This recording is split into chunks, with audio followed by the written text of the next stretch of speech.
ৰাজ্যৰ বিভিন্ন প্ৰান্তত এতিয়া ৰঙালীক আদৰাৰ প্ৰস্তুতি আৰু ব্যতিক্ৰম নহয় জগদুৱাৰ যুৱ সংঘই বিগত সময় বছৰকেইটাৰ ধৰি এইবাৰো বিহু নাচৰ কৰ্মশালা ইতিমধ্যে আৰম্ভ কৰিছে আৰু বিহু নাচৰ কৰ্মশালা আৰম্ভ কৰাৰ লগত সমান্তৰালকৈ দেখা গৈছে যে অসমৰ বিভিন্ন সংস্কৃতিৰ সত্যত বিশেষকৈ বিহু নামৰ সৈতে জড়িত যিসকল বিশিষ্ট ব্যক্তি সেইসকলক প্ৰশিক্ষক হিচাপে তেওঁলোকে আমন্ত্ৰণ জনায়। আজিও তাৰ ব্যতিক্ৰম নহয়। দিগন্ত শইকীয়া এগৰাকী বিশিষ্ট বিহু নাচৰ শিল্পী আৰু ইতিমধ্যে প্ৰশিক্ষক হিচাপে তেখেতক ইতিমধ্যে আজি প্ৰশিক্ষণ প্ৰদান কৰি আহিছে আৰু এই মুহূৰ্তত এই সামগ্ৰিক পৰিৱেশ মোৰ সহযোগীয়ে দেখুৱাইছে। এই সামগ্ৰিক পৰিৱেশ জগদুৱাৰ যুৱ সংঘৰ যি নেতৃত্বত যি প্ৰতি বছৰে যিদৰে বিহু নাচ বা বিহু গীতৰ নামৰ কৰ্মশালা অনুষ্ঠিত কৰে সেই নামৰ এইবাৰো তাৰ ব্যতিক্ৰম হোৱা নাই আৰু ইতিমধ্যে দেখা গৈছে যে এইসকল সন্তানক লৈ ইতিমধ্যে অভিভাৱকসকলো ইয়াত সমবেত হৈছে আৰু এনেদৰে উৎসাহিত কৰিছে।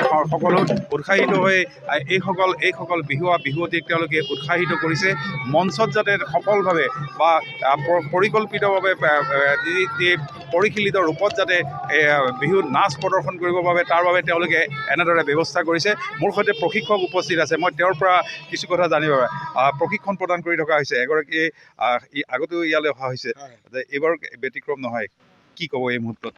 ভাল লাগিছে পৰিৱেশটো। এইবছৰ সোণালী জয়ন্তী বৰ্ষ ইয়াত ব্যক্তিক্ৰমীভাৱে কৰ্মশালাটো আয়োজন কৰিছে। প্ৰতিদিনাৰ বেলেগ বেলেগ পণ্ডিতসকলক মাতি আনি ইয়াত কৰ্মশালাৰ ধাৰা এটা সৃষ্টি কৰিছে। মই আজি নাচ অলপ দেখাবলৈ আহিলোঁ। এইটো এটা আমাৰ জগদুৱাৰ বিহুৰ মাদকতাটো বেলেগ আগৰ পৰা। আমি ইয়াত আগতে যেতিয়া ষ্টেজটো নাছিলে স্কুলৰ ফিল্ডত পাতে তেতিয়াৰ পৰা আমি বিহু কৰা তেতিয়া টেকাৰ দুখন দি পিনি ষ্টেজ পাতে তেতিয়াৰ পৰা আমি ইয়াত বিহু মাৰা।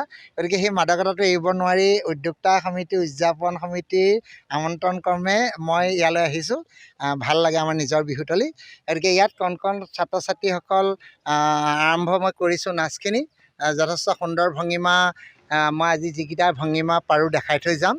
ইয়াত নাম দেখাম, যোজনা দিছোঁ, তাৰপিছত গগনা নাচ অকণমান দেখাই থৈ যাম, পেপাৰ নাচ অকণমান দেখাই থৈ যাম আৰু যিকেইটা মোৰ ভংগীমা সৰ্বসাধাৰণভাৱে এতিয়া গোটেই অসমৰ মঞ্চবিলাকত আছে সেই ভংগীমাকেইটা মাত্ৰ 6টা বা 7টা ভংগীমা আছে। সেই ভংগীমাকেইটাক তাহাঁতক দেখাই থৈ যাম।